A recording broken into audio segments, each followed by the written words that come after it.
How to see chats on Snapchat without adding them. Hi everyone, this is Max. I hope you are doing great. So let's start without wasting time. First of all, open up Snapchat. Now go to the message section. Now tap on the plus icon.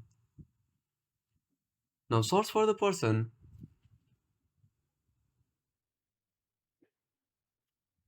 Now copy their username.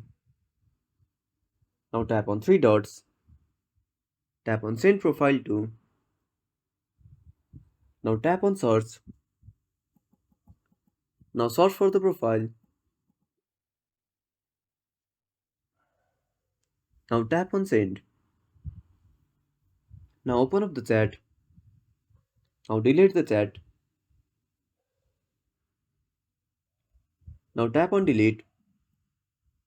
So now you can see their chats on Snapchat without adding them. So that's it.